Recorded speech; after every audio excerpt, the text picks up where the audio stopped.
Yo, the last one here. Welcome to the newest Synthesize Sunday episode, and today I want to teach you how to make Subtronics' most famous bass sound that you can hear almost all of his tracks, like this.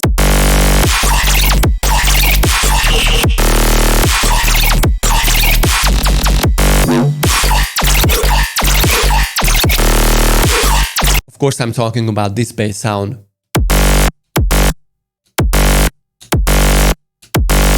So this groove is part of my newly released course on Letsynthesize Academy called Basstronics. That is a Subtronics style start to finish masterclass. And if you want to grab it, go to the video descriptions below. But right now, let's jump into it.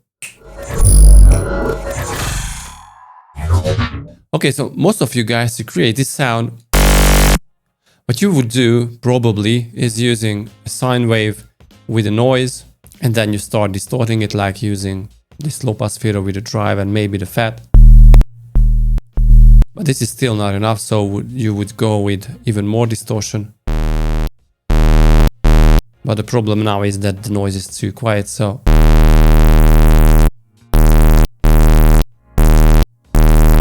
And maybe the distortion is too much.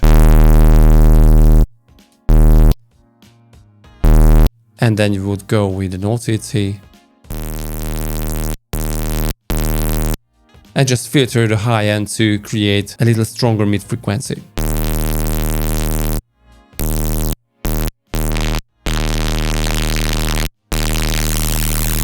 Yeah, so now the problem is that if you hear this sound, you instantly know that this is a simple sine with a noise. So let's get rid of this and put this whole thing onto a different bass. So let's go to the Basstronics course song that you can have if you purchase the course. And this is how the bass sounds. This is completely different than just having a simple sine with a noise. You can hear that it is very different. So first, I ignored completely the sine wave and I use this icon has kick because it is very gritty. You can hear that it has some... Oops, let me deactivate the other effects. So it has some really nice grit.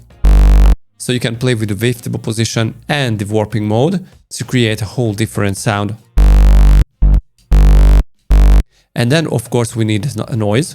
And I try to use a high-pass filter to get rid of the mids and the mid-high frequencies to focus on the very high frequency content. So as you can hear, it's just very tiny little noise. But when we go to distortion, we have a little more mid-frequency and mid-high frequency on the noise. So with the diode 2 and probably other distortion types, you create other harmonies than just the high end. So this is why I had to filter the unnecessary frequencies, because with the distortion, we get those frequencies anyways. And then I added an OTT. And I played with the mid and the low frequencies. So with this, we focus a lot heavier on the mid frequencies and on the mid-low frequencies too. And then I added the low pass filter to play around with the drive. So as you can hear, I'm focusing really heavily on the mid frequencies. And that is important because Subtronics basses are very mid frequency focused. So to step this up even more, I had to use an equalizer. And as you can see, I'm boosting the middles really heavily at around 1.3K. And because this is before the distortion, all the other frequencies, like the low and the very high frequencies, will fade a little more, and the distortion will try to focus more on the mid frequencies. So this is why it sounds so nice and gritty, and if you play around with the warping mode, you can create very different sounds, even if you play with the wavetable position. So cool. And let me show you what happens if we deactivate the high-pass filter on the noise. It's just too much. So with the distortion, the equalizer, the compressor, because we boosted the mid and the low band on the compressor, and the drive at the end, if you don't filter the noise, you can create too much mid-high mod.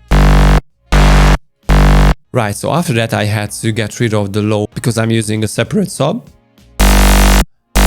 And boost the very highs, and this auto filter is only here for the automation and the saturator to the end. And if you want, you can create a macro for instant happiness on the sound. Okay, so check the link under the video if you want to learn more about Subtronics style dubstep. But see you guys next time. Peace.